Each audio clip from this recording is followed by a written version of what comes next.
This day 29 of our 30 days challenge. Only one more day to complete our challenge. Superb. இன்னைக்கான 2 words பார்க்கலாம். Bolster. Bolster அப்படின்னா to support or strengthen. அதாவது ஒரு support பண்ணுறாங்க, உறுதுணையாக இருக்காங்க அப்படின்னா அதை வந்து நம்ம bolster அப்படின்னு சொல்லுவோம்.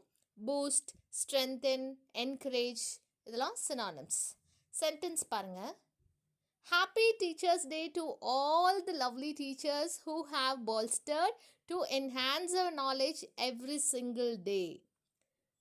அம்மா எங்களோட நாலேஜை என்ஹான்ஸ் பண்ணுறதுக்காக எங்களுக்கு சப்போர்ட் பண்ணிகிட்டே இருக்க எல்லா டீச்சர்ஸ்க்கும் happy teachers day. Thank you so much for all the teachers. Happy teachers day. Next பாருங்கள், ஹீட்.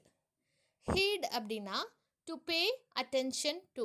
அதாவது யாராவது ஒரு விஷயம் சொல்கிறாங்க, ஒரு அட்வைஸ் பண்ணுறாங்க அப்படின்னா அதுக்கு நம்ம காது கொடுத்து கவனித்து கேட்குறோம் இல்லையா, அதை தான் வந்து நம்ம ஹீட் அப்படின்னு சொல்லுவோம்.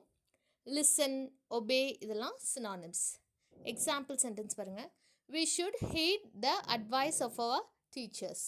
ஆமாம், நம்ம டீச்சர்ஸ் எல்லாம் நமக்கு என்னென்ன அட்வைஸ் பண்ணுறாங்களோ அது எல்லாத்தையும் நம்ம நல்லா கவனித்து கேட்கணும் அப்படிங்கிறது தான் இதனுடைய அர்த்தம். ஸோ இன்றைக்கான 2 words அதான், பால்ஸ்டர் அண்ட் ஹீட். நாளைக்கு வேறு 2 new words பார்க்கலாம்.